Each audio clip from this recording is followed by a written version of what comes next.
leave it to Shaquille O'Neal to bring the laughs in a sad situation. On February 24th, O'Neal honored his former teammate and rival-turned-friend Kobe Bryant with a tribute fit for the legendary Laker.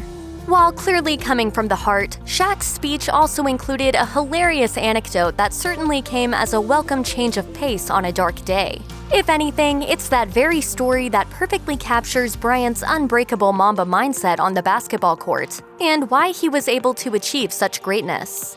During the Celebration of Life event, Bryant's legacy was memorialized, as well as that of his 13-year-old daughter Gianna Gigi Bryant, who already was starting to follow in her father's basketball footsteps when her life was tragically cut short. Gigi and Kobe both passed away in a helicopter crash on January 26th that claimed the lives of 9 people in total. O'Neal was able to uplift the entire audience during the event, which also included a heartbreaking speech from Bryant's wife Vanessa and a tear-jerking tribute from Michael Jordan. Throughout their time on the Los Angeles Lakers, Kobe Bryant and Shaquille O'Neal won 3 back-to-back championships. If there's anyone who can speak to Bryant's talent on the court, it's Shaq. While he admitted the idea of speaking at Bryant's memorial pained him to his core, O'Neal pulled it together to honor his dear pal. Shaq started off by paying tribute to Kobe's unimpeachable talent on the court, saying, "Believe me, Kobe was truly a gifted and intelligent student of the game."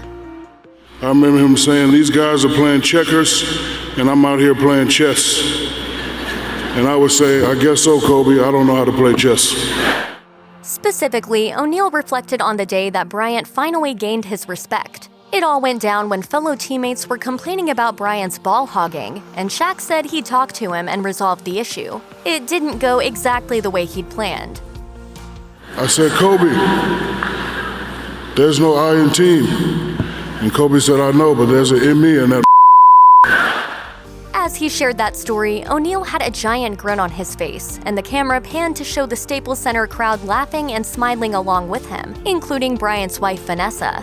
With Bryant's approach to the game now clear to him, O'Neal remembered then telling the team, quote, "Just get the rebound, he's not passing." Although they were often pitted against each other on the court, Shaquille O'Neal is the first to admit not everything was what it seemed. Sometimes, like immature kids, we argued, we fought, we bantered, or insulted each other with offhand remarks, our feud.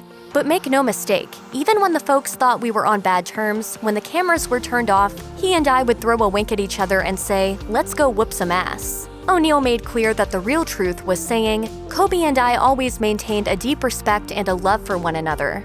Still, he acknowledged it's because of their friendly rivalry that they pushed one another to succeed, drawing an unexpected analogy with 2 songwriting titans from the Beatles. As many of you know, Kobe and I had a very complex relationship throughout the years, but not unlike another leadership duo, John Lennon and Paul McCartney, whose creative rivalry led to some of the greatest music of all time. Kobe and I pushed one another to play some of the greatest basketball of all time. At the end of the day, these two achieved greatness together. And I am proud that no other team has accomplished what the three-peat Lakers have done since Shaq and the Kobe Lakers did it. Not only will Shaquille O'Neal's speech make fans laugh, but it may even move them to tears. At one point, O'Neal said, "What filled Kobe's heart with the most pride was his role as a loving husband to Vanessa, daddy to Gigi and Natalia and Bianca and baby Capri, and a loving son and brother. Kobe was a loyal friend and a true Renaissance man." Because of that commitment to his children, O'Neal plans to teach Bryant's daughters about their father's love of basketball. "I'll be sure to teach Natalia, Bianca, and baby Capri all your moves, and I promise I will not teach them my free throw techniques."